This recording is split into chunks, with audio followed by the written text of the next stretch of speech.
ராட்டை வ- நேயர்கள் அனைவருக்கும் வணக்கம். வணக்கண்ணா. வணக்கம் நேர்களே. வணக்கம் பாஸ்கர். வணக்கம் வணக்கம். அஹ், ம், மழைக்கால தொடர். ஆமா.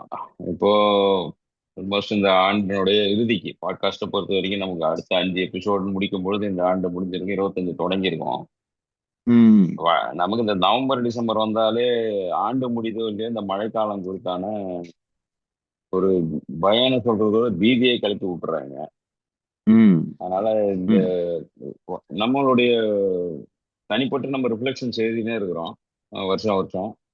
இந்த ஒரு ஒரு வருடம் முழுக்க நம்ம வந்து இந்த ரிஃப்ளெக்ஷனை பாட்காஸ்டாகவும் பேசலாம்னு ஒரு யோசனை இருக்கு, எழுத்தை தாண்டி. அதுல ரிஃப்ளெக்ஷன் அண்ட் ஹோப்னு நீங்க தலைப்பு சொன்னீங்க. ரிஃப்ளெக்ஷன் பத்தி பேசும்பொழுது இது வரைக்கும் நடந்ததை ரிஃப்ளெக்ஷன் ஆகவும் 25 ஹோப் ஆகும் வச்சு ஒரு 5 எபிசோட் பேச போறோம் அப்படின்னு முடிவெடுத்தோம். அதுல முதல்ல இப்போ கான்டெம்பரரியா இருக்கக்கூடிய பீதி, பயம், பிரச்சனைன்னு பாத்தீங்கன்னா மழை தான். இந்த அடுத்த ஒரு 4-5 நாளைக்கு breaking news, big breaking news, breaking big news, அது மாதிரி ஏதாவது வந்துன்னே இருக்கும்.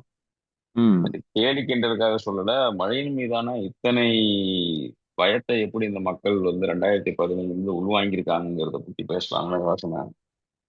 அதனால இதை வந்து மழைக்கான ஒரு எபிசோடாகவே ரிஃப்ளெக்ஷன்ல, முக்கியமா 2024 மட்டும் இல்ல, நம்மளுடைய ரிஃப்ளெக்ஷன்ல முக்கியமான ஒரு அங்கமாக எப்படி வந்து திருக்குறள்ல இறை வாழ்த்து, அதுக்கப்புறம் மழை, அதுக்கப்புறம் நீத்தார் பெருமை அப்படின்னு ஆர்டரா போகுதோ, அந்த ம், மாதிரி நமக்கு இறை வாழ்த்துங்கிறது இயற்கையை வாழ்த்துறது தான்.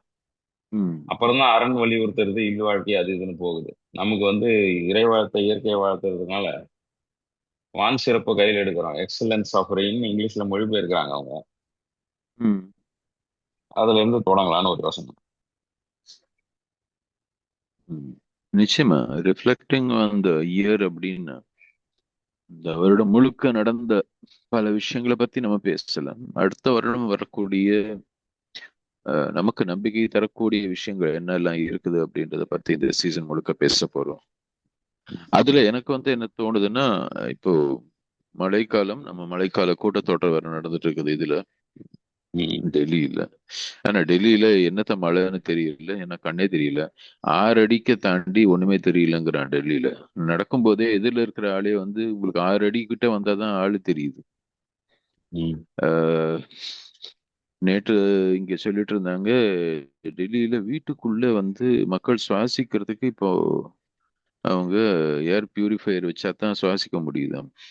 ம். வீடுகளுக்குள்ளேயே யாரும் வெளியில வராதீங்கன்னு அரசாங்கம் சொல்லிருச்சு. பள்ளிக்கூடங்கள்ல, கல்லூரிகள்லாம் மூடிட்டாங்க. அரசாங்க அதிகாரிகளே ஒரு நாள் விட்டு ஒரு நாள் வர சொல்றாங்க. 50% பேர் தான் வர சொல்றாங்க. அது மாதிரி இருக்குது. ம். அங்க அவங்களுடைய பிரச்சனை வேற மாதிரி. அது வேற. அதற்கான தீர்வுகள் கண்ணெதிரில் நடந்து தெரிஞ்ச விஷயத்த பத்தி பேசாம, விவசாயிகளுக்கு ஒரு பக்கம் தேவையில்லாம டாக்ஸ் இன்க்ரீஸ் பண்ணிட்டு இருக்கிறாங்க. ம். ம். பெனால்டி, அதாவது அந்த ஸ்டபிள் பர்னிங்னு பஞ்சாப், ஹரியானா, யூபியில் இருக்கக்கூடிய விவசாயிகளுக்கு அந்த பேர்ன் பண்ணக்கூடாது அந்த ஸ்டபிள் அப்படின்னு சொல்லி அதற்கான பெனால்ட்டியும் அதற்கான அஹ், இதுவும் கேஸ் புக் பண்ணுவோம் அது இதுன்னு பயமுறுத்திட்டு இருக்கிறாங்க. அதான் முன்னாடி அதுக்கு உண்மையில வந்து பணம் கொடுத்துருந்தாங்க. அந்த அந்த அதை டிஸ்போஸ் பண்றதுக்கோ, அதை ப்ராப்பரா பண்றதுக்கு. ஓகே, ஒரு இதுக்கு வந்து ஏதோ 2 ரூபா 1 ரூபாங்கிற மாதிரி ஒரு ஃபண்ட் இருந்தது. அப்ப முன்னாடி எழுதியிருந்தேன் அதை பத்தி, பஞ்சாப் பத்தி. ம், எனக்கு நீங்க சொல்லும் போது ஒரு தொழில்நுட்ப ஜோசியம் சொல்லணும்னு தோணுது. இப்ப அதான ம், ஃபேமஸ், தொழில்நுட்ப ஜோசியம் ஃபேமஸ். ஆமா, இன்னும் சில வருடங்களில் அல்லது சில மாதங்களில் இந்தியாவில் எப்படி வந்து BS4 BS6 வாகனங்களுக்கான அதோடைய இயக்குவதற்கு சில கட்டுப்பாடுகளையும் ரூல்ஸ் ரெகுலேஷன் லிமிடேஷன்ஸை கொண்டு வராங்களோ, ஏர் பியூரிஃபிகேஷன் இல்லாத வெஹிக்கிள் வந்து இனிமேல் சட்ட ரீதியாக தப்புன்னு கொண்டு வந்துருவாங்க. இதை நம்ம மக்கள் கொண்டாடி அதுக்காக பணம் கட்டுவாங்க.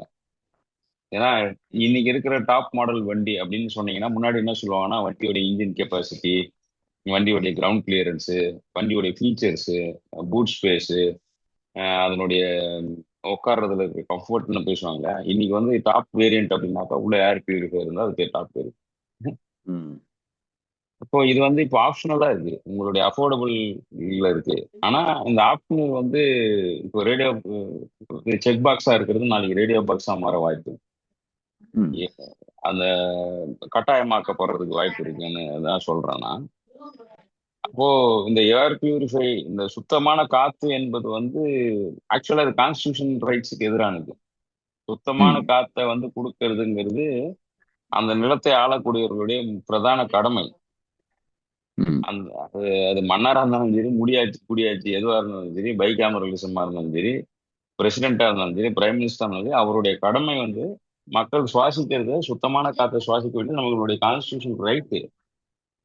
தண்ணியே காசு வைக்க கூடாதுங்கிறதான கான்ஸ்டியூஷன் ரைட்டா இருக்கு.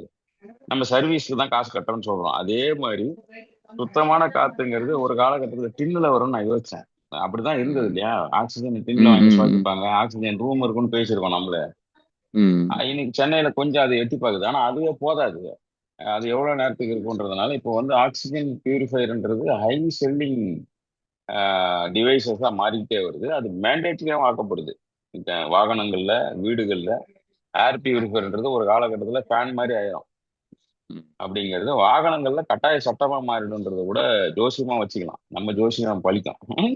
ம். இது ஒரு பக்கம் போகுது. ஆனா இந்த மழையை கண்டு எப்படி காத்தை கண்டு பயப்படுறோம். காத்து மனுஷனால அது உருவாக்கப்பட்ட டெல்லியில பிரச்சனை. டெல்லியில அவங்களுக்கு அது வந்து பெரிய பிரச்சனை. நமக்கு வந்து ம், மழைய வந்து எப்படி மழைய பீதி எப்படி ஆக்கணும்ன்றதுதான் எனக்கு ஆச்சரியமா இருக்கு பாஸ்கர். வருஷா வருஷம் வரக்கூடிய மழை, எதிர்பார்க்கக்கூடிய மழை. இப்ப சென்னை மாதிரி இடங்கள்ல வந்து வருஷத்துல மழை பெய்யறது நமக்கு வந்து 15 நாள். ஆனா ம். அது வந்து ஒரு அதாவது மனிதர்களுடைய பார்வை, மழை பார்வை வந்து எப்படி மாறி இருக்குது அப்படின்றத பத்தி நீங்க கொஞ்சம் பேசணும்னு நினைக்கிறேன். இது இப்போ அரசாங்கத்துடைய கடமை அப்படின்னு வரும்போது, அரசாங்கம் மக்களுக்கான சட்டதிட்டங்களை போடுறது மட்டும் கிடையாது. மக்களுடைய வாழ்வாதாரங்களை நான் சொன்ன மாதிரி பேசிக் ரைட்டாவே நம்ம கான்ஸ்டியூஷனை கொடுக்குது. எத்திக்கலாவும் அதுதான் அரசாட்சின்னு காலங்காலமா சொல்றோம். அது தொல்காப்பியத்துல தொடங்கி இன்னி வரைக்கும் இப்போ இருக்கக்கூடிய இந்த எத்திக்கல் டிபேட் பண்ணக்கூடிய டெக்ஸ்டும் சரி, ஆளுமைகள் என்ன சொல்றாங்கன்னா, ஒரு அரசு என்பது மக்களை காக்கிறதுல ரொம்ப முதல்ல பொருளீட்டுறது, அப்புறம் ராணுவ பாதுகாப்பு இப்படிலாம் சொல்றாங்கல்ல. குடிப்படை, கூழ், அமைச்சு, நட்பு, அரண்னு. அந்த குடிப்படை, கூழ், அமைச்சு, நட்பு, அரண் யாருக்கெல்லாம் முன்னாடி மழை இருக்கு? ஒரு குடியை காக்கணும், ஒரு நட்பை காக்கணும், ஒரு அமைச்சகத்தை காக்கணும், ஒரு போரை காக்கணும். இது எல்லாத்துக்கும் பிரதானமா வைக்கிறதுன்னா கடவுளுக்கு அடுத்தபடியாவே மழையை வைக்கிறது காரணம். இது எதுவுமே இல்லை, நாங்க ஒண்ணுமே இல்லைன்னு அர்த்தம். மழை இல்லாத ம், தேசத்துக்கு போர் ஏன் தேவையா இருக்க போகுது? அப்புறம் ஏன் ராணுவம் தேவையா இருக்க போகுது? அப்படின்னு மழையை பிரதானப்படுத்துறோம். ஒரு அதுக்கு பிறகு சங்கம் மருவிய காலத்துல கூட மழை இப்போ எடுத்ததுமே சூரியனை கும்பிடுவோம். அதுதான் வழிபாட்டுல இருந்திருக்கு. அதுக்கு அடுத்ததான் மழைதான்.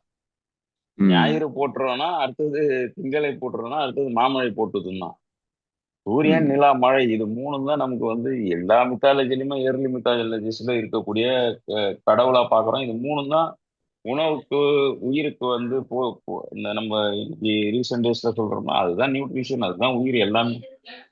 இது மூணும் மழையும் அதுக்கப்புறம் வரக்கூடிய இலக்கியங்களா இருக்கட்டும், அதே கான்டெம்பரரி இலக்கியத்துல உணவுன்றது என்னது? நிலமும் நீரும் சேர்றது தான். ம், அப்போ நிலமும் நீரும்னா கடல்ல போய் நட்டுற முடியுமா? இருக்கிற 1-2% உப்பற்ற தண்ணியில இருந்து தான் நமக்கு வந்து நல்ல தண்ணின்னு பேர் வைக்க முடியாது. தண்ணியில நல்ல தண்ணி கெட்ட தண்ணி இல்லை, உப்பு இல்லாததுன்னு வச்சுக்குவோம். இப்போ உப்பு இல்லாத உணவை உற்பத்தி செய்யக்கூடிய தண்ணின்றது 1% 2% இருக்கு, குடிக்கிற தண்ணி. அது மாதிரி விவசாயம் பண்ற தண்ணி. மீதி எல்லாம் மேல இருந்து நமக்கு வந்தாதான் உண்டு. நிலத்துல உள்ள இருந்து தோண்டி எடுக்கிறது தண்ணி கிடையாது, மேல இருந்து வர்றதும் தண்ணின்னு நம்மளோட சொல்லினே இருக்கிறது காரணம் அதான். நீங்க தண்ணி வேணும்னா மேல இருந்து வரவழைக்கணும், உள்ள இருந்து தோண்டக்கூடாது அப்படிங்கிறது. அது ரிசர்வ்னு கூட ம், நம்ம பார்க்கல. உள்ள இருந்து தோன்றதுக்கு பேர் தண்ணி இல்லைன்னுறாங்க. அது சங்க ம், இலக்கியத்துல அதான் சொல்றாங்க. 40 அடிக்கு மேல நீ தண்ணி தோணுனா சயின்டிபிக்கலி வந்து உங்களுக்கு அது நல்ல தண்ணி கிடையாது. குடிக்கிறதுக்கோ பயிருக்கோ நல்ல தண்ணி இல்லை. ரிவர்ஸ் ஆஸ்மோசிஸ் மூலமா உங்களுக்கு அந்த பயிரே போயிடுங்கிறாங்க. இப்ப நீங்க ஒரு 1000 அடியில தண்ணி எடுத்து ஊத்துனீங்கன்னா செடிக்குள்ள இருக்கிற தண்ணியை வெளியே எடுத்துரும் அது. ம், அந்த அந்த உப்பானது ரிவர்ஸ் ஆஸ்மோசிஸ்ல. அப்போ மழை எவ்வளவு முக்கியம்ன்றது நமக்கு புரியுது. இதுல என்னன்னா, விவசாயிகளை எப்போ வந்து மக்கள்ல இருந்து இவங்க பிரிச்சுட்டாங்களோ, பொதுமக்கள்ல வந்து விவசாயன்றவன் படிப்பறிவற்றவன், பண்பற்றவன், நாகரிகமற்றவன், சம்பாதிக்க தெரியாதவன் இப்படிங்கிற பேர்ல எப்போ இதை பிரிச்சாங்களோ, அப்பதான் இந்த மழையை பத்தின கன்சர்ன் வெறும் நகரம் சார்ந்ததாகவும் வேலை வாய்ப்பு சார்ந்ததாகவும் மாறி இருக்குங்கிறது தானே இந்த இது. ஒண்ணு, இது முதல்ல எப்போ ம், விவசாயின்றவன் காமன் பீப்புள்ல இருந்து விலக்கி வச்சு அவனை அவனை வந்து ஒரு யூஸ்லெஸ் கிளாஸ் மாதிரி நடத்துறாங்க. இது நான் ஒரு பெரிய இதுக்காக எவ்வளவு கண்டனம் வந்தாலும் சரி, இதான் உண்மை. அதை பதிவு பண்ணோம். இன்னொன்னு, அரசியல் நிலைப்பாட்டின் காரணமாக 2015-18 நடந்த அபத்தங்கள் இந்தியா தமிழ்நாட்டுல, அந்த மழை காலங்கள்ல சீரான நீர்நிலைகளை வந்து பாதுகாக்காம விட்டது, நீர்நிலையில வரத்து கால்வாய் போக்கு கால்வாயை பாதுகாக்காம விட்டது, எந்த அளவுல திறந்து விட்டு எந்த அளவுல மூடணும்னு பார்க்காம விட்டது, ஒரே நைட்ல லட்சக்கணக்கான டிஎம்சியை திறந்து விட்டது, இதை மழையோட கனெக்ட் பண்ணிக்கினாங்க மக்கள். இந்த ரெயின் வாட்டர் அக்யூமுலேஷனை ப்ராப்பரா சேனல் பண்ண தெரியலங்கிறது தான் பிரச்சனையே தவிர, எப்படி வந்து இந்தியாவோட உணவு பஞ்சம் கிடையாது, உணவு பகிர்மானத்துல தான் பஞ்சம் இருக்குன்னு சுப்ரீம் கோர்ட்டே ஒத்துக்கிச்சோ, அதே மாதிரி தான் மழையினாலேயோ நீர்நிலையினாலேயோ பிரச்சனை கிடையாது. நீர்நிலையை பராமரிக்கிறதுலையும் அதுல இருக்கிற அரசியல்வாதிகளுடைய போதாமை, அறிவு போதாமையும், நிர்வகிக்கக்கூடிய பியூரோக்ராட்ஸோடைய செயல்திறனற்ற இதுவும் அவங்க கொஞ்சம் பயப்படுறதுனால நம்ம முடிவெடுக்க முடியாதுல்ல. 2015 முடிவெடுக்காம போனது காரணமும் அதான். 2018 முடிவெடுக்க போனது காரணம் அதுதான். ப்ராப்பர் எச்சரிக்கை கிடையாது. இது ரெண்டாவது ரீசனா சொல்றேன்.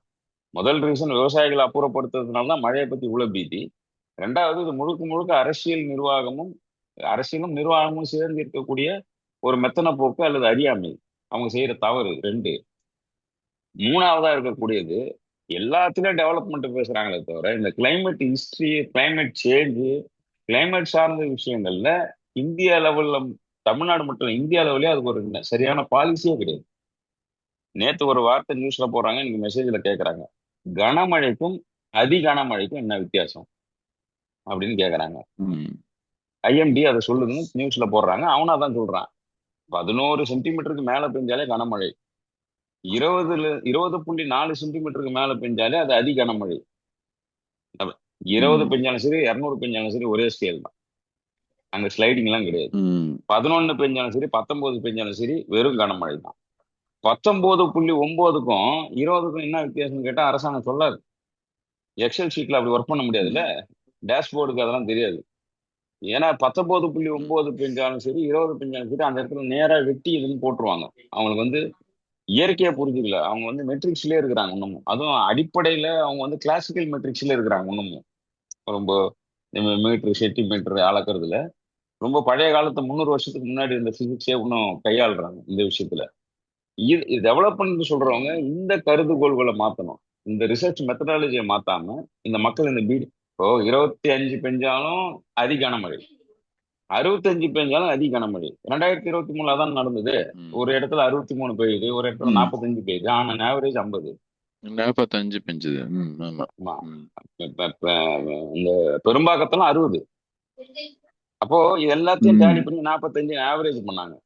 அந்த ஆவரேஜ்ல கனமழையா ஐஎம்டி என்ன சொல்லுதுன்னா, தமிழ்நாட்டுல இருந்து என்ன சொன்னாங்க அன்னைக்கு விவாதம் பண்ணும்போது, ஐஎம்டிக்கு வந்து எங்களுக்கு சரியான தகவல் கொடுக்கலாம். ஐஎம்டியில கேட்டா என்ன சொல்லுவாங்க தெரியுமா? அவர் ரமணன் மட்டும் அதுக்கு பதில் சொன்னார், எங்களுக்கு இருக்கிற பாலிசி நோட் என்னன்னா 20+ அதி கனமழை, அது 50 பெஞ்சாலும் சரி, 5000 பெஞ்சாலும் சரி, 20+ அவ்வளவுதான் ரெட் அலர்ட், நீங்க தான் உங்களை பாத்துக்கணும்ட்டாரு. எங்களுக்கு இருக்கிற பாலிசி 20 வந்துருச்சா ரெட் அலர்ட், 11 தான் ஆரஞ்சு அலர்ட் அப்படின்னு அவர் சொல்லும்போது, இவங்க சொல்றது என்னன்னா, அவங்க சரியா சொன்னாங்க சொல்லிட்டு 20 மேல பெய்யணும், அது 65 பெஞ்சாலும் சரி, 650 பெஞ்சாலும் நீ தான் பாக்கணும்ன்றாங்க அவங்க ஐஎம்டில. அப்போ இந்த பாலிசி நோட்டும் மாத்துறது இல்லை. இதுலதான் டெவலப்மெண்ட் வராது. இருக்கிற லோக்கல் வெதர் ஸ்டேஷனை மூடிட்டு இதெல்லாம் எப்படி சென்ட்ரலைசேஷன் பண்ண முடியும்? என்னதான் நீ அரசரா இருந்தா கூட, திருவண்ணாமலை எப்படி மழை பெய்யுதுன்னு டெல்லியில உட்காந்து முடிவு பண்ண என்ன அர்த்தம்? ஒரு ஒரு ஒரு ஒரு ஒரு வெதர் ஸ்டேஷனை வந்து பார்லிமெண்ட்லயோ இல்ல மோடி வீட்லயோ சொருகிறாருன்னு வச்சுங்க, இல்ல நிர்மலா அம்மா வீட்லயோ அமித்ஷா வீட்லயோ அவர்கள் சார்ந்தவங்க கூட ஒரு 10-15 பேர் தான் நமக்கே தெரியுது அவங்களோட கட்சியிலன்னு வைங்க. அவங்க வீட்டுல மட்டும் சொருகிறாங்கன்னா இங்க இருக்கிறது எப்படி இது அளக்க முடியும்? ரேடாரே 500 கிலோமீட்டருக்குள்ள இருக்கிறத மட்டும் தான் சொல்ல முடியும். அதனாலதான் தெளிவு இல்லாம புயல் எச்சரிக்கையை கூட அது 500க்கு கிட்ட வரும்பொழுது சொல்றாங்க. அதுக்கு முன்னாடி சொல்ல மாட்டாங்க அது புயலா, குறைந்த தாழ்வற்றம், அதிக தாழ்வம், டீப் டிப்ரெஷன் அப்படின்னு ஏதோ ஒரு பேர்ல சொல்லுவாங்க. தவிர ரேடார் எல்லைக்குள்ள ஒரு 500 கிலோமீட்டர் ரேடியஸ்க்குன்னு வரும்பொழுதுதான் அதை கொஞ்சம் கணிக்க முடியுது. 500 கிலோமீட்டர்ன்றது அதுவே நமக்கு 2 தான் வச்சிருக்காங்க, காரைக்கால், விசாகப்பட்டினம், இதெல்லாம் வச்சுதான் நமக்கு வந்து ஒரு வென் டயக்ராம் மாதிரி எங்க இன்டர்செக்ட் ஆகுதோ அதை பத்தி ரேடார் ஒர்க் ஆகுது. இந்த தொழில்நுட்ப ரீதியாகவும் இவங்க வளரல. இவங்க பேசக்கூடிய டெவலப்மெண்ட் சயின்ஸ்ன்றது கூட சூடோ டெவலப்மெண்ட் சயின்ஸ் தான். அது ஒரு போலியான ஒரு பிம்பம் தான். இந்த 3 விஷயம் சேர்ந்து தானே இந்த மழை மேல மக்களுக்கு இவ்வளவு பீதி உருவாகுது. மறுபடியும் கூட ரிமைண்டருக்காக சொல்றேன் நான் மக்களுக்காக. முதல் விஷயம், மழையை வந்து விவசாயிகளுக்கு ஆதரவான ஒரு விஷயமா பார்க்காம விவசாயிகளை ஒரு தனி ஒரு யூஸ்லெஸ் கிளாஸ்க்குள்ள தள்ள மாதிரி ரெண்டா வெட்டிட்டாங்க. விவசாயம் பார்க்கறவங்கள அப்படிதான் பார்க்க ஆரம்பிச்சிட்டான் நகரத்துல இருக்கிறான் ஒண்ணு. அதனால ரொம்ப சிம்பத்தைஸ் பண்ணி கடவுளாக்கிறது.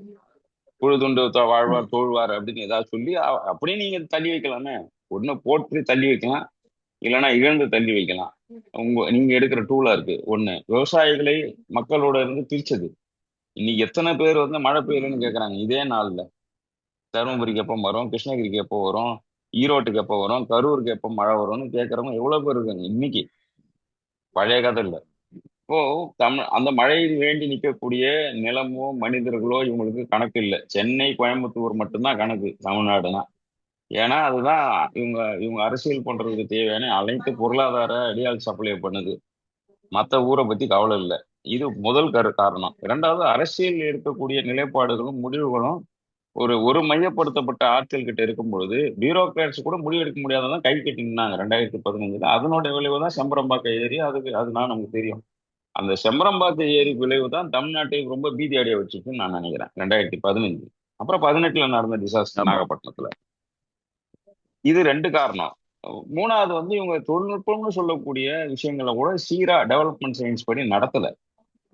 அது இவங்க சொல்லக்கூடிய பெராமீட்டர்ஸ்லயே கிடையாது. அதுவும் நடத்தலைன்றது. கிளைமேட் பாலிசின்னு ஒண்ணு கிடையாதுங்க. கிளைமேட் வெதர் பாலிசிங்கிறது ரொம்ப ஓல்டு பாலிசி. 20+நாலே கனமழை.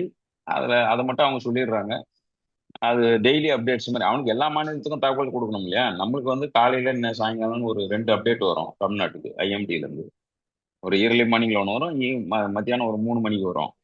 இது 2 அப்டேட் வச்சிருந்தா நம்ம அதுக்கப்புறம் நம்ம ப்ரொஜெக்ஷன்ஸ் போட வேண்டியிருக்கும். இதுலயே ஒரு லோக்கலைஸ்டு வெதர் மாடல் கிடையாது, லோக்கலைஸ்டு வெதர் டெக்னாலஜியும் கிடையாது இவங்க கிட்ட. இதெல்லாம் சேர்ந்துதான் மழை மேல மக்களுக்கு மட்டும் இல்ல அரசாங்க பீதி அடைகிறதுக்கு காரணமே இதுதான். இதை தாண்டி இன்னைக்கு இன்னொரு பிரச்சனை நான் என்ன பாக்குறேன்னா, அதாவது நீங்க சொல்றது வந்து சமூகத்தில் நடக்கக்கூடிய சமூக தொழில்நுட்ப மற்றும் ஆஹ், என்ன சொல்றது ப்ராசஸ்ல இருக்கக்கூடிய பிரச்சனைகள். அதாவது எப்படி வந்து நம்ம கேட்டகரைசேஷனை பத்தி நீங்க பேசுனீங்க இல்லையா, அதுவும் ரொம்ப முக்கியமானது. ஆரஞ்சு அதுக்கப்புறம் ரெட்டு தான். ரெட்டு வந்து ரெட்டு ஒன்று, ரெட்டு ரெண்டு, ரெட்டு மூணுலாம் கிடையாது, ஒரே ரெட்டு தான் அப்படின்றது. இன்னொன்னு நீங்க பேசும்போது எனக்கு என்ன தோணுச்சுன்னா, ம், போன வருடம் நினைக்கிறேன், போன வருடமா இல்ல இந்த வருடம் பிகினிங்ல நினைக்கிறேன், ஏதோ ஒரு இடத்துல நிறைய மழை பெஞ்சப்போ யாரோ ஒரு மந்திரி சொல்லியிருந்தாரு, நாங்க வந்து இவ்வளவு சென்டிமீட்டர் மழை பெய்யறதுக்கு தான் வந்து வடிகால் திட்டம் போட்டிருக்கிறோம், அதை தாண்டி இவ்வளவு வந்துச்சுன்னா நாங்க என்னங்க செய்ய முடியும் அப்படின்ற மாதிரி யாரோ ஒரு மந்திரி பேசியதாக செய்தி படிச்சு நினைவு வந்துச்சு. அது சேகர் பாபு அப்போ பேசினார். ம். அஹ், யாரும் இல்லைங்க. அவர் அப்போ வந்து நம்ம அறநிலை என்ன நினைச்சிட்டாருன்னா அறம்படிங்கிறது நினைச்சிட்டாரு பொழுது. தமிழ்நாட்டுடைய அறத்தை அவர் மட்டும் ம், காப்பாத்துற மாதிரி. ம், ஆமா. அதுல நான் என்ன பார்த்தேன்னா, அதுல அவர் பேசும்போது ம். அப்ப நம்ம அந்த ரெட் அலர்ட் ஆரஞ்சு அலர்ட்னு சொல்றோம் இல்லையா, அதை வந்து ம். சென்டிமீட்டர் மழையை வச்சு சொல்லி பிரயோஜனம் இல்லை. ம். ஏன்னா இப்ப நகரத்துல இருக்கிறவனுக்கு நீங்க சொல்ற மாதிரி சென்னையிலயோ கோயம்புத்தூர்லயோ நகரத்துல இருக்கிறவங்களுக்கு அவங்களுடைய பிரச்சனை என்ன, நான் ரோட்ல போனா தண்ணி நிக்குமா நிக்காதா, நான் இன்னைக்கு வந்து இந்த இடத்துல இருந்து இந்த இடத்துக்கு போறதுக்கு சாதாரணமா நான் வந்து 30 நிமிஷத்துல போறேன் அப்படின்னா இன்னைக்கு எத்தனை நிமிஷம் ஆகும், அதை நானே எப்படி திட்டமிடுறது, எந்த ரோட்ல தண்ணி அதிகம் நிற்கும் குறைச்சலா நிற்கும், இதுதான் வந்து மக்களுடைய மிகப்பெரிய, அதை தான் வந்து பீதி பயம்னு கலப்புறது எல்லாமே. ஒரு பாலத்துக்கு அடியில் தண்ணி நின்னுச்சுன்னா இருக்கிற எல்லா செய்தி சேனல்களும் அங்க போயிட்டு அதை எடுத்து அதை பெருசாக்கி ஐயோ தண்ணி நிக்குதுன்னு, அதுக்கப்புறம் அது ஐயோ எங்க ஊர்ல தண்ணி நின்னுச்சு அப்படின்னு சொல்லி திட்டுறதுக்கு சில பேர், அதை அரசியலாக்குறதுக்கு சில பேர், அது எதிர்க்கட்சிகளுக்கு வந்து இதை ஊதி ஊதி பெருசாக்கி பெருசு பண்றதுன்றது. இன்னைக்கு எதிர்க்கட்சியா இருக்கவங்க நாளைக்கு ஆளுங்கட்சியா வந்தா இன்னைக்கு ஆளுங்கட்சியா இருக்கவங்க அதே தான் திருப்பி செய்வாங்க, அதுல எந்த மாற்றமும் கிடையாது. ஆனா நான் என்ன பாக்குறேன்னா, நம்ம இந்த அலர்ட் சிஸ்டமே வந்து ஆஹ் இவ்வளவு மழை வந்துச்சுன்னா தெருவுல தண்ணி நிக்கும். இந்த அளவு தாண்டி மழை வந்துச்சுன்னா வடிகால் வந்து வேலை செய்யறதுக்கு 1 மணி நேரம் ஆகலாம். இருக்கிற தண்ணி எல்லாம் வடியறதுக்கு நேரம் ஆகும். ம், அப்படின்றது ஏன் வந்து நம்ம அலர்ட் சிஸ்டத்துல வரல அப்படின்னு எனக்கு தெரியல. நம்ம அலர்ட் வந்து அதை வச்சு தானே இருக்கணும். இப்போ நகரங்களுக்கு வேற மாதிரி இருக்கணும் அலர்ட், கிராமங்களுக்கு வேற மாதிரி இருக்கணும். ஏன்னா மழை வந்து முன்னாடி எல்லாம் வந்து மழை பெஞ்சதுன்னா நம்ம வந்து என்னைக்கு சரி நினைப்போம்னா விதைக்கிறதுக்கு சரியான நேரம் நினைப்போம்.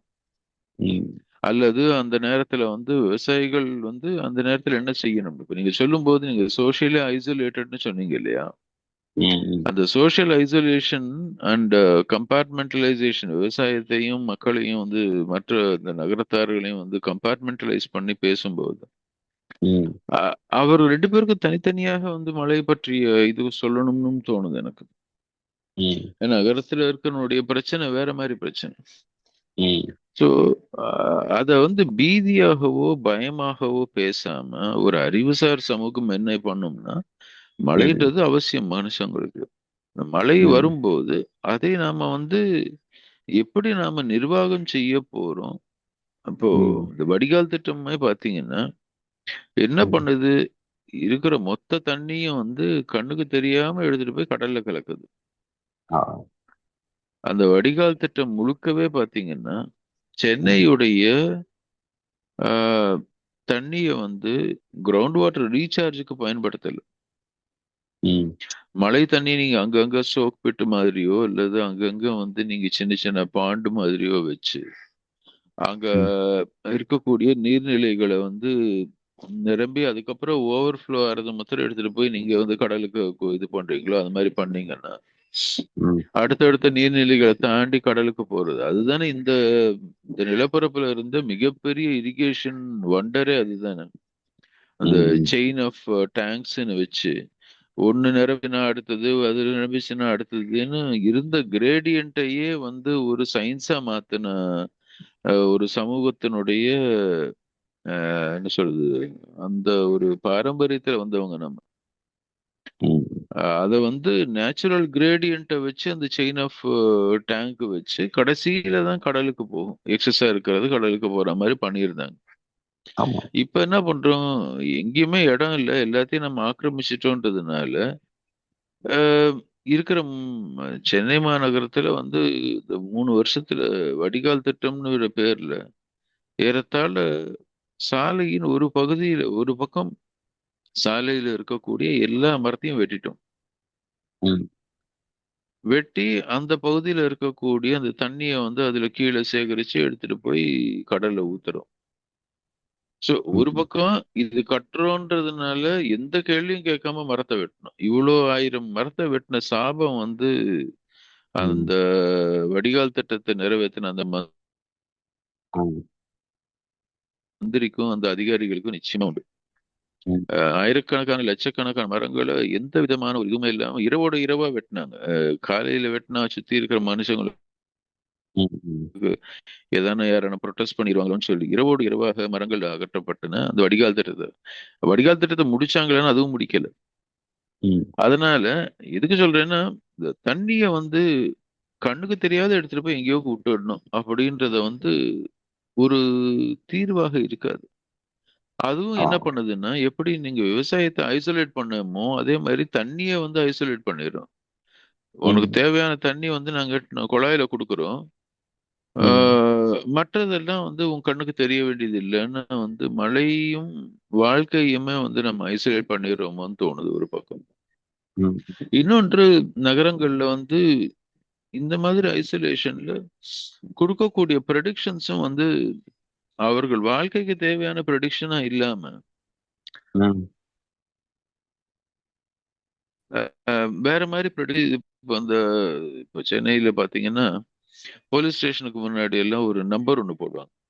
D2 ம், police station, P3 police station அப்படி எல்லாம். ம், ம், எனக்கு ரொம்ப நாளா ஒரு கேள்வி ஒண்ணு உண்டு. ம், போலீஸ் ஸ்டேஷன் தாங்க. அது வந்து எந்த பகுதியில இருக்குன்றது தான் எனக்கு முக்கியமே தவிர அந்த நம்பரை தெரிஞ்சு எனக்கு சாதாரண மக்களுக்கு அது தெரிஞ்சுக்க வேண்டிய எந்த விதமான ஒரு அவசியமும் கிடையாது. ம், அது வந்து ம், போலீஸ் துறையை சார்ந்தவங்களுக்கு தேவையான ஒரு குறியீடே தவிர மக்களுக்கு தேவையில்லை. ம், ம், ம், ம், ஆனா வந்து அததான் வந்து ரொம்ப பிரபலமாக எல்லாத்தையும் எழுதி வச்சிருப்பான். அதுதான் ஆங்கிலேயர் காலத்துல இருந்து தொடர்ந்து வந்துட்டு இருக்கும். ம், ம், எனிவே எதுக்கு சொல்ல ஆரம்பிக்கிறேன்னா, அது மாதிரி சில குறியீடுகள் வந்து மக்களுக்கு தேவையா இல்லையான்றத வந்து பண்ண வேண்டிய அவசியம் கிடையாது. இப்ப நீங்க எவ்வளவு சென்டிமீட்டர் மழைன்றத மக்கள் தெரிஞ்சுக்க வேண்டிய அவசியம் இல்லை. ம், சராசரியாக பெய்யக்கூடிய மழையோட அதிகமா குறைச்சலாம். ம், ம், வருஷா வருஷம் நம்மளுக்கு பெய்யக்கூடிய மழை நம்மளுக்கு இந்த வருஷம் பெஞ்சுதா இல்லையா? ம், அது ம், பெய்யலைன்னா நமக்கு என்ன பிரச்சனை வரும்? இதுதான் ம், மக்களுக்கு தெரியணும். இது வந்து ம், பீதியை கிளப்பக்கூடியதோ அல்லது பயத்தை கிளப்பக்கூடியதோ கிடையாது. ம், ம், ரெண்டாவது நிர்வாகத்துடைய திறன். ம், ம், இப்போ ரொம்ப பொது மக்கள் மத்தியில இருக்கக்கூடியது என்னன்னா, ஏதானும் ஒண்ணு பேசணும்னா உடனே வந்து ஊழல் அதிகமாயிருச்சு, ஊழல்னாலதான் இந்த பிரச்சனை அது இதுன்னு பேசுறாங்க. இப்ப இந்த ம். கார்த்திக் முரளிதரன் ஒருத்தர் ஆக்சிலரேட்டிங் இந்தியாஸ் டெவலப்மெண்ட் ஒரு ப்ரொஃபசர் ஒரு பெரிய ஒரு 800 ஆமா பக்கத்துக்கு ஆமா. ஒரு புத்தகத்தை என்னோட கூட எழுதியிருக்காரு. இருக்கணும். பெரிய மண்டை மண்டை செய்து ஆஹ் இருக்கணும். ஆமாண்டா ஆமா. ம், அந்த புத்தகம் வாசிச்சுட்டு இருக்கிறேன் இப்போ. அதுல இது ஒரு முக்கியமான ஒரு சர்வே ஒண்ணு சொல்றாரு அவர். அது நேத்து நைட் அதை படிச்சிட்டு இருந்தேன். அதனாலதான் அது சட்டுன்னு இப்ப நினைவுக்கு வருது. அவர் சொல்றாரு இந்திய நிர்வாகத் திறன்ல வந்து தவறான முடிவுகள்னால ஏற்படக்கூடிய பாதிப்பும் ம், ஆஹ் இதனால லஞ்சத்தினால ஏற்படுத்தக்கூடிய பாதிப்பையும் யாரோ ஒருத்தன் கணக்கீடு பண்ணியிருக்கான். ம், ம், அவர் சொல்றாரு லஞ்சத்தினால ஏற்படக்கூடிய ம், தவறான முடிவுகள் வந்து ம், அஹ், அதாவது நிர்வாகத்திறன் அப்படின்னு சொன்னோம்னா ம், நிர்வாகத்திறன்ல தவறான முடிவுகள்னால வந்து 85% அது 88% கிட்ட சொல்றாரு. ம், 12% தான் வந்து லஞ்சத்தினால பாதிக்கப்படுது. ம், 88% வந்து தவறான முடிவுகள். ஆஹ், ஒரு எந்த விதமான ஒரு புரிதலுமே இல்லை. நீங்க சொன்னீங்க இல்லையா இதை பத்தின ஒரு புரிதலே இல்லைன்னு சொல்லி பேசும்போது சொல்லிட்டு இருந்தீங்க. ம், தொழில்நுட்ப புரிதல் சரியான தொழில்நுட்பம் உபயோகிக்காதது அதை எப்படி நிர்வாகம் பண்றதுன்னு தெரியாதது அப்படின்னு ம், அவர் சொல்றாரு. பல முடிவுகள் வந்து தவறான முடிவுகளை எடுக்கிறதுக்கான காரணமே வந்து நிர்வாக திறன்ல இருக்கக்கூடிய குறைபாடுகள் தான் 80%க்கும் மேல 88% கிட்ட சொல்றாரு அவர். ம், லஞ்சத்தினால ஏற்படக்கூடிய தாக்கம் வந்து ரொம்ப ரொம்ப குறைச்சல். ஆனா பொது வெளியில வந்து லஞ்சம் தான் இது எல்லாத்துக்கும் காரணம்னு ஒரு பொத்தம் பொதுவா மக்கள் சொல்லிட்டு போயிடுறாங்க. அதை தாண்டி வந்து யாருமே நிர்வாகம் எடுக்கக்கூடிய முடிவுகள் சரியா தவறா அப்படின்றத பாக்குறது இல்ல. அந்த தவறுதல்னால வந்து பெரும் அளவுல வந்து பொருள் சேதம் இந்தியாவுக்கு நடக்குது. ஏன்னா ம், நிறைய செலவுல தவறான முடிவுகள் தவறான நிர்வாக சாய்ஸ் இவங்க மேற்கொள்றதுனால தவறான விஷயத்துல வந்து பப்ளிக் ம், எக்ஸ்பெண்டிச்சர் போயிட்டு இருக்குது அப்படின்ற மாதிரி எழுதுறாரு அவர். ம், இது ஒரு முக்கியமான குறியீடா பாக்குறேன். இது வந்து நம்ம ஒரு பேசு பொருளாவே மாற்றல இது வரைக்கும். ம், நீங்க இப்ப சொன்னீங்க மலையிலுடைய அந்த தொழில்நுட்பம் என்ன இருக்குது அப்படின்றது. ஒண்ணு ம், அந்த தொழில்நுட்பம் நம்ம கிட்ட இருக்கிறது. அதையே இவங்க காலி பண்ணிட்டாங்க. நான் ஒரு இடத்துல என்னமோ மூடிட்டாங்க. நாடாளுமன்றத்துல வெக்கமே இல்லாம வந்து அதுக்கு காசு இல்லைன்ற சொல்லி மூடிட்டாங்க. ம், இந்தியா முழுக்க இல்லையா? ம், ஆமா. இரண்டாவது அதுல இருந்து வரக்கூடிய அந்த டேட்டாவை வந்து புரிஞ்சுட்டு ம், தைரியமாக ப்ரெடிக்ட் பண்ணக்கூடிய திறன். ம், மூன்றாவது அந்த திறன் வந்து மக்களுக்கு எப்படி பயன்படும் அதை வந்து அந்த டேட்டாவை வந்து புரிஞ்சுட்டு இன்டர்பிரட் பண்றது ஒண்ணு. மூன்றாவது இது வாழ்க்கையை எப்படி பாதிக்கப்படும் எந்தெந்த ஏரியால இருக்கக்கூடிய வாழ்க்கையை எப்படியெல்லாம் பாதிக்கும் அதை வந்து நாம எப்படி பிரசன்ட் பண்ணணுன்றது இல்லாம இந்த டூ ம், டைமென்ஷனல் ஆக்கிட்டாங்க. அதாவது நீங்க ம், வந்து மழை நல்லது அல்லது மழை பீதி பயம் ம், வெள்ளம் அப்படின்னு. ம், அதாவது ஆ, மழைன்றத வந்து எப்படி ஒரு பேரிடரா மாத்திரமே பார்க்கிறோம் அப்படின்றத வந்து ம், ஒரு அவசியம் இல்லாத ஒரு புதிய நெருக்கடி. இதுல ம், ஊடகங்களுடைய பங்கு ரொம்ப பெருசுன்னு நான் நினைக்கிறேன். ஏன்னா ம், தொடர்ந்து 24 மணி நேரம் நேற்று நான் முதல் முறையில என் தொலைக்காட்சியில அந்த மழையை பத்தின செய்தி பார்த்துட்டு இருந்தேன். ம், தொடர்ந்து ஒருத்தர் கொடைய பிடிச்சிட்டு எங்கேயோ ஒரு இடத்துல மழை வருது அங்க நின்று பேசிட்டே இருக்கிறாரு. அவர்கிட்ட இங்க மழை வந்துச்சா உங்களுக்கு எவ்வளவு தூரம் தண்ணி நிக்குது இங்க தண்ணி நிக்குதா அங்க தண்ணி நிக்குதான்னு செய்தி முழுக்க இதேதான் ஒரு 3/4 மணி நேரம் இதே ஓடிட்டு இருக்குது தொடர்ந்து. ம், ம், அப்போ அதை தொடர்ந்து பார்க்க பார்க்க பார்க்க மக்களுக்கு வந்து வீட்டு வாசல்ல வந்து நின்று தெரிஞ்சா பார்த்தா தெரியுது மழை வருதா இல்லையா. அதை ம், ம், பார்க்காம ம். தொலைக்காட்சியை மாத்திரமே பார்த்துட்டு இருக்கிறவங்க வந்து ஏதோ மழை வந்து வெள்ளம் வந்து உலகமே அழிய போகுதுன்ற மாதிரி ஒரு தோற்றத்தை இவங்க வந்து உருவாக்குறாங்க. அது ஒரு இது தவறான இது போக்கு. இது வந்து ஊடகங்கள் இப்ப நிச்சயமா மாத்தணும். மழையை பத்தின ஒரு 3 கருத்தை சொல்லிட்டு நான் என்னோட இறுதி கருத்தை நிறைவு பண்ணிக்கலாம்னு நினைக்கிறேன் இந்த எபிசோட்ல. அப்புறம் உங்ககிட்ட ஒரு கேள்வி ஒண்ணு இருக்கு. அது நினைவு வரும்போது பேசுறோம். இப்போ மழைன்னு வரும்பொழுது வெறும் உணவுக்கான சமாச்சாரமா மட்டும் கூட பார்க்க முடியாது, விவசாயிக்கான சமாச்சாரமா மட்டும். உயிர்களோட பிரச்சனை ம். நாம பெரும்பாலும் மனிதனுடைய ம். பிரச்சனையா பார்க்கிறோம். இது அனைத்து உயிர்களுடைய பிரச்சனை. ஒரு ஒரு செல் உயிரில தொடங்கி மனிதன் வரைக்கும் ட்ரில்லியன்ஸ் ஆஃப் ட்ரில்லியன் செல் இருக்கக்கூடிய உயிரி வரைக்கும் இருக்கக்கூடிய ஆஹ், ஏன்னா உணவு மட்டும் கிடையாது, உயிருங்கிறது நிலத்தோட நீர் சேர்ந்தது தான். எங்கே வந்து ஒரு நிலமும் எங்க தண்ணி இருக்கோ அங்க உயிர் உற்பத்தி ஆயிடுது. இது வந்து அடிப்படை அறிவியல் தெரிஞ்ச எல்லாருக்கும் தெரியும். இந்த சங்க இலக்கியம் எப்படி சொல்லணும்னாலும் குடப்புலையனார் சொல்லி வச்சிருக்காரு, உணவெனப்படுவது நிலத்தோட நீரே அப்படின்னு.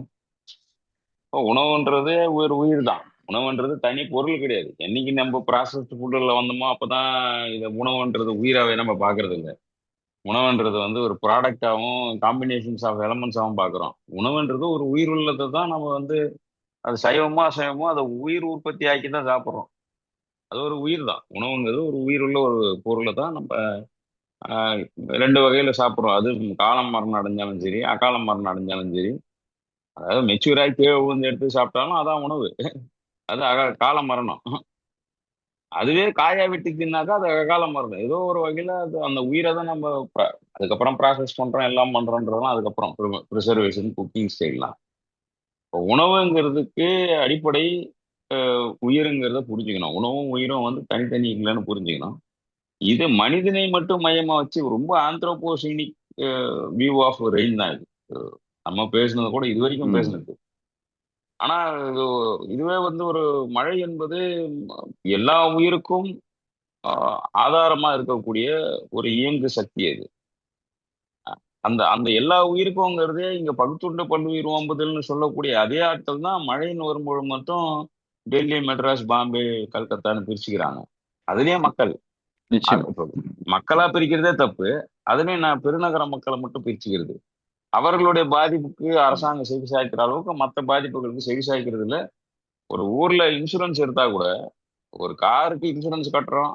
ரெண்டு பார்ட்டிக்கும் அதுல யோசிச்சு ஆஹ், ஒரு டேலி பண்ணி கணக்கு கொடுக்குறாங்க.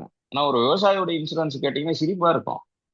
ஒரு ஊர்ல அந்த ஊரே அழிஞ்சாதான் இன்சூரன்ஸ். ஒருத்தன் ம். அழிஞ்சாலும் இன்சூரன்ஸ் கிடையாது, 10 பேர் அழிஞ்சாலும் கிடையாது. ஒரு ஒரு பெரிய லேண்ட்ஸ்கேப் அழிஞ்சாதான் இன்சூரன்ஸே கிளைம் ஆகும். அப்படி விவசாயிகள் ஏன்னா இது வரைக்கும் அவங்களுக்குன்னு வாய்ஸ்லெஸ் பீப்புள் மாதிரி இருந்து பழகிட்டாங்க. அப்படியே இருந்தாலும் லேண்ட்லார்ட்ஸ் தான் அந்த சௌகரியங்கள்லாம் அரசாங்கத்துடைய சௌகரியத்தை பெரும்பாலும் அனுபவிக்கிறவங்க வந்து சிறு குறு விவசாயிகளும் நிலமற்ற விவசாயிகள் கிடையாது. 10 ஏக்கர் 50 ஏக்கர் வச்சிருக்கிறவனுக்கு கிடைக்கிற அளவுக்கு சௌகரியம் ஒரு விஓவா கூட அவனுக்கு சல்யூட் அடிக்கிறாரு. இவனை செருப்பு எடுத்துன்னு வந்து போடுங்கிறாரு. ஒரு நிலமுள்ள விவசாயி கூட 10 ஏக்கர் வச்சிருந்தாக்கா அவனுக்கு சல்யூட் அடிச்சு ஏறி நின்று தான் சீட்டை விட்டு தரையில உட்காந்துக்கிறாரு. நான் கண்கூடா பாக்குறத சொல்றேன். இதுவே நீங்க ஒரு அரை ம். ஏக்கர் ம். ம். 3/4 ஏக்கர்ல வச்சிருந்தீங்கன்னா உங்களால கையெழுத்து வாங்க முடியாது. செத்ததுக்கு கையெழுத்து வாங்க முடியலன்னு அழுகுற விவசாயிங்களாம் இருக்கிறாங்க விஓ கிட்ட. என் வீட்டுல ஒரு சாவாயிடுச்சுன்னா கையெழுத்து வாங்க முடியலங்க வாங்குறவங்க இருக்கிறாங்க. ஒரு 10 ரூபாய் இன்சூரன்ஸ் கட்டுறதுக்கு அடங்கல் வாங்க முடியாது போய் நம்மளால. இப்படி இருக்கிற சூழலும் இங்க இருக்கு. அப்போ முதல்ல மனிதன் உயிர் மற்ற உயிரினங்கள் பிரிக்கிறத மழையை பொறுத்த வரைக்கும் தப்பு, மற்றதுல உண்டு. மழை வந்து எல்லா உயிருக்குமானது. முதல் விஷயம் அந்த அந்த பார்வை வேணும். எல்லா உயிரும் வாழணும், கெடுப்பதும் எல்லா உயிரும் அப்படிதான் அவர் சொல்றாரு. கெடுப்பதும்னா மனிதனை கெடுக்கிறது மட்டும் எழுதல. கெடுப்பதற்கும் சார்பாய் மாற்றாங்க. எடுப்பதும்னா அந்த உயிருக்கு தேவையான உணவு உற்பத்தி பண்ணக்கூடிய உணவாகவும் உணவை உற்பத்தி பண்ணக்கூடிய பொருளாகவும் இருக்கணும் ஒரு பொருள் இருக்கு. அது அது அதோட இம்பார்ட்டன்ட். அந்த இந்த பொருளோட அது ரொம்ப இம்பார்ட்டன்ட். ஒரு உணவை உற்பத்தி செய்வதற்கும் மழை தான் வேணும். இன்கேஸ் உணவே உற்பத்தி ஆகணும்னா கூட மழை தான் உனக்கு உணவா இருக்கும் அப்படின்னு எழுதுறது. நீங்க கடல்ல இருந்து தண்ணி குடிச்சிட ம். முடியாது. 500 மீட்டருக்கு போர் அடிச்சு போட்டுலாம் அப்படியெல்லாம் குடிச்சிட முடியாது. என்னதான் நீங்க ஆர்வா போட்டிருந்தா கூட 1000 மீட்டர் போர் போட்டு எடுத்து குடிச்சிட முடியுமா? போட ம். முடியாது. அந்த அது வாய்ப்பு இல்லை. அப்போ அது தனக்கு உணவாகவும் இருக்கு. உணவை உற்பத்தி பண்ணக்கூடியதனுடைய முதல் மூலப்பொருளே மழை. இதை மறந்துடக்கூடாது. மழையை பத்தின பீதியை கிளப்புற ஜேர்னலிஸ்டும் சரி, இந்த என்ன சொல்றது தொழில்நுட்ப ஜோசியக்காரங்களும் சரி, இந்த பீதியை மக்கள்கிட்ட கிளப்பக்கூடாது. அரசாங்கம் இதுல ரொம்ப கவனம் செலுத்த வேண்டியிருக்கு. ஒண்ணு.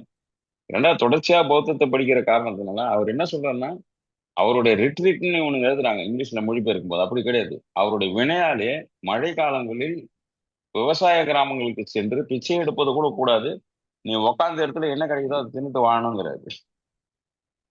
ம், மிஸ்டிரான்ஸ்லேட் ஆகி அது என்ன ஆயிடுச்சுன்னா ரீட்ரீட்னு மாத்திட்டாங்க. ரெயின் ரீட்ரீட்னு. இன்னைக்கு அதான் ரொம்ப ஃபேன்சியான டேர்ம்.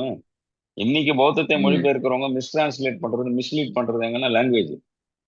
அதுல இவங்க ரெயின் ம், ரீட்ரீட் இருந்தாங்க. அவர் என்ன சொல்றோம்னா, வாசா காலங்களில் விவசாய கிராமங்களுக்கு நீங்க இருக்கிறீங்க அருகாமையினா அவங்க கிட்ட போய் அவர்கள் வழங்காத உணவை பெற்று சாப்பிடக்கூடாதுங்கிறாரு.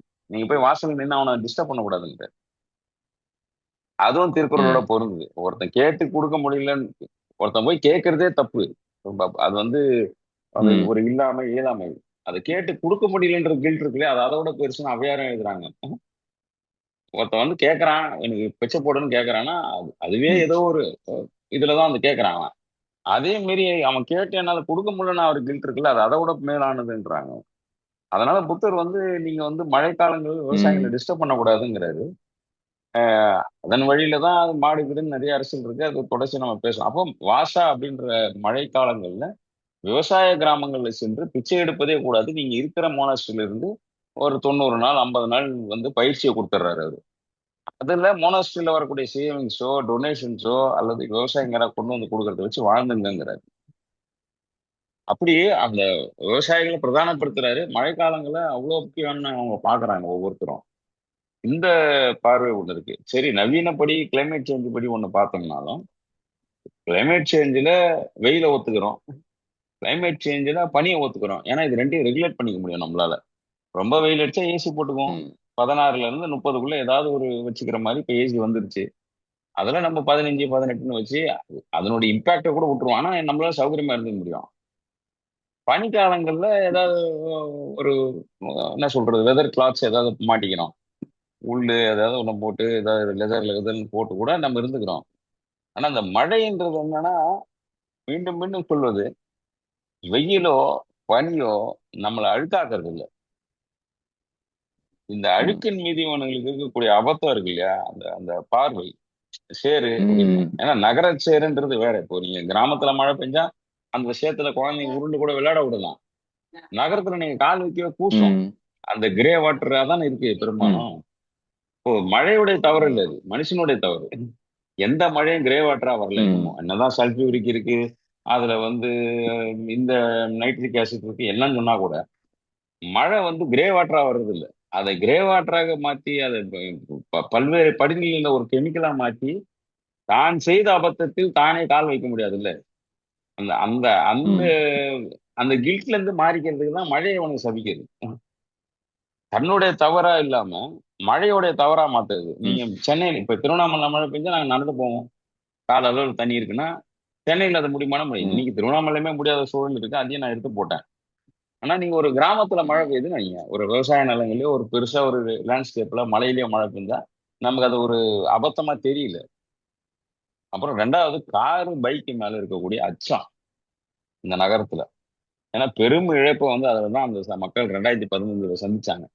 இப்போ போன 2023லயும் அதுக்கு தான் பயந்தாங்க. இப்போ நீங்க போன மாசம் மழைன்னு சொன்னது என்ன பண்ணாங்க? அடையார் பிரிட்ஜ் மேலேயும் கிண்டி பிரிட்ஜ் மேலேயும் வேளச்சேரி வேளச்சேரி வேளச்சேரியில வேளச்சேரி அதான் தான் மெயின். மெயின் ஏத்தி எல்லாரும் அந்த எல்லாத்தையும் பிரிட்ஜ் மேலே ஏத்தி- ஆமா. ஏத்தி நிக்கிறாங்களா அந்த ஏன்னா கீழே கார்ல தண்ணி வந்துரும்னு பயம். ம், பயம். ஏன்னா அதோட எக்ஸ்பீரியன்ஸா இருக்கு.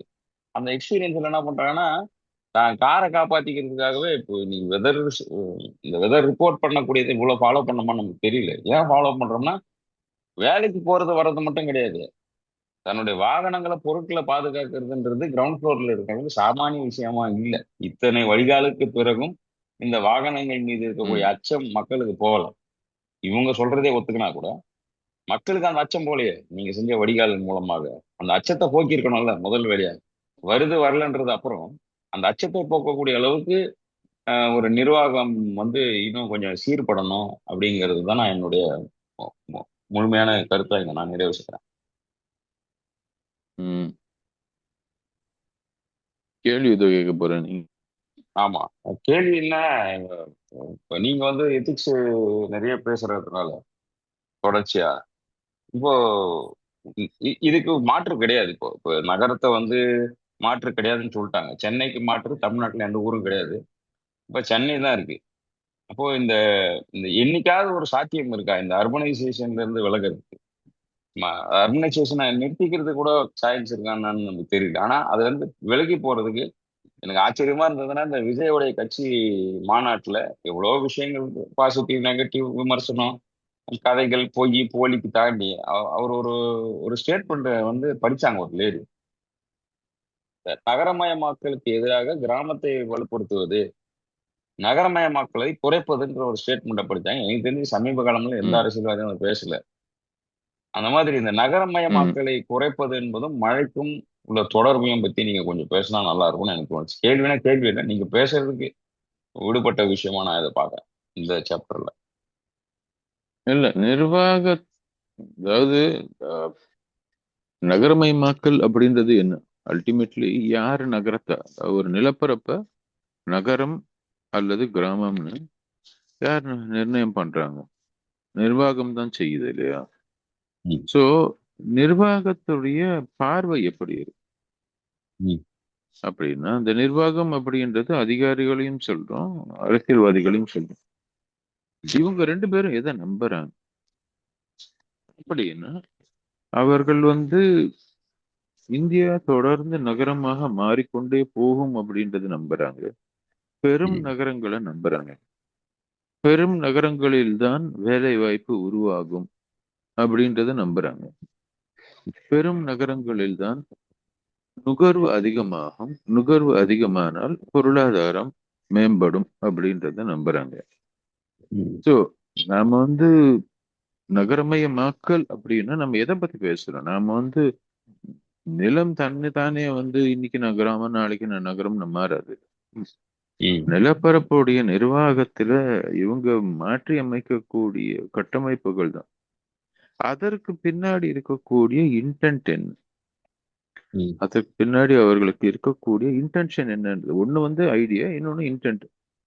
ம், இன்டென்ஷன் பார்த்தோம்னா எல்லாருமே இதுல வந்து இன்வெஸ்ட் பண்ணோம், முதலீடு போட்டோம். ம், தனிநபராக அவங்க பண்ண முதலீடை வந்து தக்க வைக்கணும், அது ம், தொடர்ந்து வளர்ந்துட்டே இருக்கணும்ன்ற ஒரு பேராசை. ம், So, மனிதர்களுக்கு பேராசை இல்லாத சமூகமா மாறுமா அப்படின்னா மாறாது. ம், அந்த பேராசையின் அடிப்படையில இந்த கட்டமைப்பு எப்ப மாறும் அப்படின்னா, இந்த ஒரு பார்வை எப்ப மாறும் அப்படின்னு நான் பாக்குறதுன்னா, நீங்க எவ்வளவு பேராசைப்பட்டாலும் இனிமே இந்த முதலீடு வந்து நகரத்துல இனிமே எவ்வளவு முதலீடு போட்டாலும் ஓ இதுல இருந்து கிடைக்கக்கூடிய பயன் வந்து ரொம்ப கம்மி ம், அப்படின்ற ஒரு நிலைக்கு வந்தாலே ஒழிய ம், நமக்கு வந்து நகரமயமாக்கலை வந்து நிர்வாகம் வந்து தொடர்ந்து ஆஹ் அதை நிறுத்தப்பட்டுக்கோ அல்லது எண்ணங்கள் சரியாக இருந்தாலும் அதை I mean, மாநாட்டுல பேசுறதுக்கு வேணா அது நல்லா இருக்கலாமே தவிர அத ம், வந்து ஆட்சிக்கு தப்பி தவறி அவங்க வந்து உட்கார்ந்தாங்கன்னா உடனே அதிகாரிகள் சொல்றது, எங்க உங்களுடைய இன்வெஸ்ட்மெண்ட் இவ்வளவு இருக்குதுங்க நகரத்துல, ம், நீங்க வந்து இந்த நகரத்தை வந்து முன்னிலைப்படுத்தி கிராமத்தை வந்து நீங்க முன்னிலைப்படுத்தி நகரத்துக்கு நீங்க வந்து முக்கியத்துவம் கொடுக்கலன்னா ம், உங்களுடைய முதலீடுகள் எல்லாம் வந்து சரிஞ்சிரும், அதனுடைய வேல்யூ சரிஞ்சிரும் ம், அப்படின்னு சொன்னாங்கன்னு வச்சுக்கோங்க. இப்ப ரியல் எஸ்டேட் எடுத்துக்கோங்களேன், மெயின் முக்கியமா இதுல வந்து ரியல் எஸ்டேட் தான். ம், ஏன்னா நான் கோடிக்கணக்கான விலை மதிப்புள்ள பிளாட் இப்போ சென்னையில பல இடங்கள்ல பிளாட் வந்து 2 கோடி 3 கோடி சொல்றாங்க பிளாட் ம், வாங்குறது. ம், அது இன்னும் அதிகமா போகுது. ம், ம். அந்த 2 கோடின்ற விலை எதை வச்சு நிர்ணயம் பண்றாங்க? அந்த அதான். நிலத்தோடைய விலை இல்லை. கிராமத்து வீடுக்கும் சென்னை நகரத்தோட வீடுக்கும் என்ன வித்தியாசம்? ம், இது ம், வந்து இது முக்கியமான ஒரு இடத்துல இருக்குது, முக்கியமான ஒரு ம், பகுதியில் இருக்குது. ம், அந்த முக்கியமான பகுதியில அங்க தண்ணி வசதி இல்லையா, நான் உனக்கு தண்ணி வசதி ஏற்படுத்தி கொடுக்குறேன். அங்க காற்று வசதி இல்லையா, உங்களுக்கு காற்று வசதி ஏற்படுத்தி கொடுக்குறேன். அங்க மரங்கள் இல்லையா, நான் உங்களுக்கு மரங்களையே உற்பத்தி பண்ணி கொடுக்குறேன். ம், எதுவுமே இல்லாத ஒரு இடத்துல எல்லா வசதியும் நான் உங்களுக்கு ஏற்படுத்தி கொடுக்குறேன் ம், அப்படின்றதும், இதை வந்து நகரத்தின் மையப்பகுதியில நாங்க இதை உங்களுக்கு கொடுக்குறோம் அப்படின்னு சொல்ற இந்த ரெண்டே ரெண்டு விஷயத்த வச்சு ஏத்துங்க, விலையை ஏத்தி. இது ம், வந்து ம், ஆர்டிபிஷியலி இன்ஃபிளேட்டட் காஸ்ட். ம், ம், இப்போ இதுல எனக்கு நம்பிக்கை இல்லைன்னு நீங்க ம்,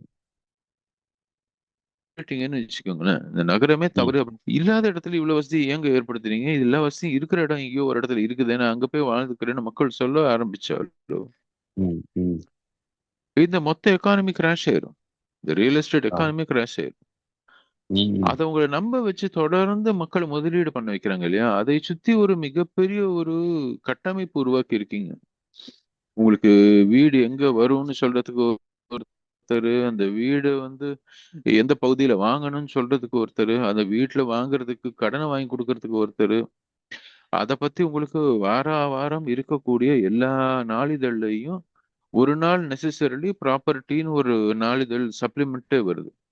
ம், ஆங்கில பத்திரிகை எல்லா நாளிதழ்லையும் அது வருது. தமிழ், ம், ஆங்கிலம் ரெண்டுத்திலயுமே வருது. ம், சோ இந்த ஒரு பொருளாதாரத்தை நம்பி இவ்வளவு பெரிய ஒரு கட்டமைப்பு உருவாக்கி இருக்கு. ம், ம். அதான் நீங்க போன மழைக்கு பின்னாடி எப்படி வேளச்சேரியில இருந்து ஷிஃப்ட் ஆனாங்களோ வேக வேகமா ஹைலாண்ட்ஸ் நோக்கி நகர்ந்தாங்களோ அந்த மாதிரி மக்கள் ஃபங்க்ஷனலாவும் இதை பெரிய காஸ்ட் ஆக்கியிருக்கிறாங்க. ஏதோ ஒரு மார்க்கெட் ம், லாபியாவும் நிறைய பேர் இதை யூஸ் பண்ணிக்கிறாங்க அந்த மழைன்னு தோணுது. ஏன்னா இன்னைக்கு ம், பெரிய பெரிய கான்ட்ராக்ட்ஸ் அல்லது பிளாட் சிஸ்டத்தை உற்பத்தி பண்ணக்கூடிய ஹலோ, ஏஜென்சி எல்லாம் இருக்காங்க இல்லையா? ஆனா கேக்குதானே? ம், அப்போ கேக்குது கேக்குது. அந்த இந்த இந்த மார்க்கெட் லாபி, இந்த ரியல் எஸ்டேட் மார்க்கெட் லாபியும் இதோட சேர்ந்துக்குதுன்னு நினைக்கிறேன். இந்த லோ லையிங் லேண்ட்ல வாழக்கூடிய மக்களை பீதியை உற்பத்தி ஒரு சந்தையை உருவாக்குறாங்கிறதும் புரியுது. அதனால மக்கள் மழையை ம், கண்டு பீதி அடைய வேணாம். நாம செஞ்ச தவறு, நாமனா தனி மனிதர்கள் செஞ்ச பொல்யூஷன், அப்புறம் நிர்வாகம் செஞ்ச தவறு, அரசியல், தொழில்நுட்பம் எல்லாம் செஞ்சுதான் இந்த மழை மேல இவ்வளவு வெறுப்பு உருவாக்கியிருக்கு. தனிப்பட்டு ஒருவர் சுற்றி ஒருவர் பெயர் கொள்ள பெறாருன்னு சொல்ற மாதிரி இவர்கள் தான் கை நீட்டி காட்டிட்டு போறதுக்கு இங்க யாருக்கும் எந்த இதுவும் இல்லை. மாத்திக்க வேண்டியது நிறைய இருக்கு. ஆனா மழை என்பது வந்து உயிருக்கு சமம் அப்படின்றது தான் பார்க்கணும். ம். பார்ப்போம் தொடர்ச்சியா இந்த ரிஃப்ளெக்ஷன் ஹோப்ல பார்ப்போம். 2025 மழை சார்ந்து புரிதலை நம்ம இன்னும் மேம்படுத்திக்குவோம் நான் பயமும் நம்புறேன். பீதியும் இல்லாம புரிதல் நம்ம கிட்ட இருக்கணும். ம். ஆமா, அதை நோக்கி நகர்வோம். பயம் பீதி நன்றி. இல்லாத மழை பத்தின இயல்பான ஒரு பார்வை மக்கள் மத்தியில இருக்கணும். இருக்கணும். அந்த ஹோப்போட போவோம். நன்றி. நன்றி.